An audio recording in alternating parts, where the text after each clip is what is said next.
बेटा बुढ़ापे का सहारा होता है, लेकिन जब बेटा ही उत्पीड़न का कारण बन जाए तो शांति कहाँ मिलेगी। ऐसा ही एक मामला टनकपुर चंपावत की रहने वाली वृद्ध महिला का है, जिसके दो बेटे हैं। बड़ा बेटा मूक बधिर है। छोटे बेटे की ओर से किए जा रहे उत्पीड़न से तंग वृद्धा ने मुख्यमंत्री से न्याय दिलाने या फिर इच्छा मृत्यु की अनुमति मांगी है। मामला संपत्ति विवाद और उत्पीड़न का है। महिला ने एसडीएम तहसीलदार पर भी उसके साथ न्याय नहीं करने का आरोप लगाया है। आपको बता दें, जज फार्म विजय निवासी वृद्ध विधवा हेमा देवी ने सीएम पोर्टल में भेजे गए पत्र में कहा है कि वह संपत्ति विवाद और उत्पीड़न से जुड़े मामले से परेशान है। अपने तलाकशुदा बेटी, बहू और पोते के साथ रह रही है। बड़ा बेटा मनोज मलिक मूक बधिर है। उनसे अलग रहने वाला छोटा बेटा संदीप मलिक ने संपत्ति को लेकर लगातार उनका उत्पीड़न कर उनका जीना मुश्किल कर दिया है। पिता के जीवित रहते ही छोटे बेटे संदीप को संपत्ति में उसका हिस्सा दे दिया गया था, लेकिन अब वह बड़े बेटे की संपत्ति पर भी दावा कर रहा है, जो आए दिन पूरे परिवार की जान से उसे मारने की धमकी देकर संपत्ति और घर छोड़ने को मजबूर कर रहा है। पीड़ित का आरोप है कि उसने एसडीएम से भी गुहार लगाई, लेकिन उन्होंने भी पक्षपात कर न्याय नहीं दिलाया।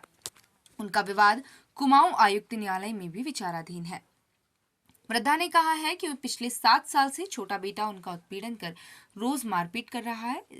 इस बदतर जिंदगी जीने से बेहतर है उन्हें न्याय दिलाया जाए या फिर इच्छा मृत्यु की अनुमति दी जाए। इधर न्याय के लिए उन्होंने तहसीलदार से भी दरकार की है। इधर आरोपी छोटे बेटे संदीप का कहना है कि कुछ लोग हमारी जमीन औने पौने दाम पर खरीदना चाहते हैं, जिसे लेकर अक्सर माँ से उसका विवाद होता है। क्या क्या बताऊँ। हाँ, मेरे दो बेटे हैं। एक बेटा जो है छोटा वाला, पहले मेरे पति घर जीवित रहते उसने अपना हिस्सा ले लिया, सब कुछ ले लिया। फिर भी वो परेशान करता है। कभी कहता है वो गुंडे लाऊंगा मारूंगा, कभी कहता है पुलिस लाऊंगा, मैं घर में भी ले लूंगा अपना हिस्सा। पहले उसे बंटवारा करके घर का पैसा दे दिया उसको, हमने उसके नाम जमीन करा दी, सब कुछ करा दिया। अब बोलता है कि मेरा भी इसमें हिस्सा है। जब मेरे पति मरे थे तभी भी जो है रात को यहाँ शराब पी के लड़ने के लिए आता था, हल्ला करता था। मैं कहती थी बेटा मेरे तबीयत खराब हो रही है, आज मेरे को सांस लेने में तकलीफ होती है, धड़कन बढ़ जाती है मेरी उसकी आवाज़ सुनते ही। आए दिन परेशान करता है, गाली देता है, कभी घर में पत्थर मारता था। बच्चे छोटे छोटे थे उस समय ये। और जो है उनको कहता था चूहो बिल में घुसे हो, बाहर निकलो, ऐसा करो वैसा करो। और रात को 10 बजे 10:30 बजे के बाद आके दुनिया भर का हल्ला करता था। रात भर मेरे बच्चे सो नहीं पाते, छोटे छोटे। बेटा मेरा दूसरा वाला बड़ा वाला बोल नहीं सकता है, सुन नहीं सकता है। उसको उसके तो समझ में नहीं आती कुछ कुछ। फिर बाद में वो भी पूछता था क्या हो रहा, कैसा हो रहा। उसको कैसे समझाएं क्या कह रहा क्या नहीं कह। गंदी गंदी गाली देना, बहन को गाली देना, उसको गाली देना। अब पिता की मृत्यु में आई बेचारी लड़की कह रहा ये क्यों आई, ये यहाँ क्यों आई। और रात को लड़ने आ जाता था, घर में कोई नहीं, कभी उसने दूसरों में कभी नहीं पूछा। शायद परेशान तो पहले भी करता ही था, वो पहले से भी करता ही था। जब पिता थे तब भी हल्ला ही करता था, रोज बर्तन फेंक ये फेंक वो फेंक, कभी अलमारी तोड़ कभी वो कर। घर के खिड़की दरवाजे तोड़ दिए शीशे के सब। एक दिन गैस का सिलेंडर खोल के रात को वो कर दिया। बोलता है सबको मारूंगा रात में। हम इन बच्चों को छोटे छोटे थे, इनको लेके बाजार भागे नंगे पैर पैदल। क्या नाम है आपके छोटे बेटे का जो परेशान करता है? संदीप मलिक है।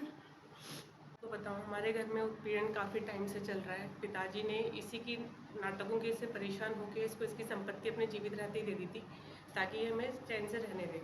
हमने उस टाइम पे पापा जी को काफ़ी बोला था कि बड़े भाई की ज़मीन भी बड़े भाई के नाम कर दी जाए, लेकिन पापा ये कहते थे कि बड़ा बोल सुन नहीं सकता है, तो अभी कोई बात नहीं, मैं तो जिंदा हूँ, बहुत कुछ कर जाऊँगा। लेकिन आकस्मिक उनकी ये हार्ट अटैक से मौत हो गई। उसके बाद से उसने यहाँ पे हमारा जीना मुश्किल कर दिया।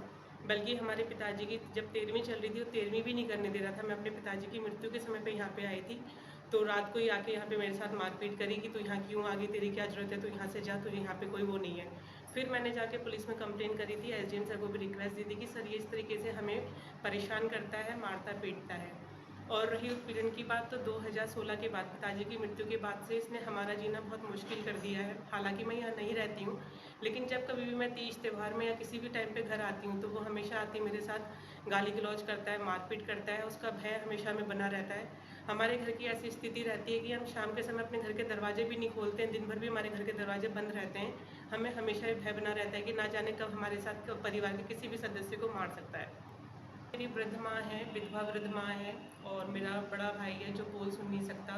वो उसका कोई भी आय का स्रोत नहीं है, वो सिर्फ खेती पे ही डिपेंडेंट है, और उसकी थोड़ी सी खेती रहती है, उस खेती को भी वो प्रॉपर यहाँ पे करने नहीं दे रहा है, जिस वजह से आए दिन वो प्रेशर बनाता है कि तुम लोग ये घर छोड़ के चले जाओ, तुम लोग ज़मीन में, मैं तुम्हें ज़मीन में खेती बाड़ी कुछ भी नहीं करने दूंगा, और इसी वजह से हम लोग काफ़ी परेशान रहते हैं।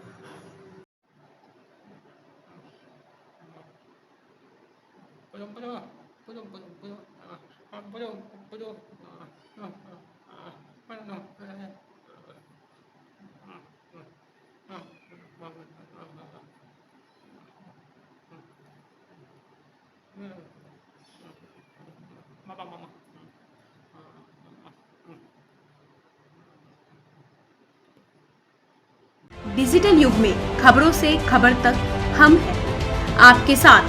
ताजा खबरों को जानने के लिए हमारे चैनल को लाइक और सब्सक्राइब करें। यदि आपके आसपास कोई घटनाक्रम या ऐसी कोई जन समस्या है तो हमें जरूर भेजें।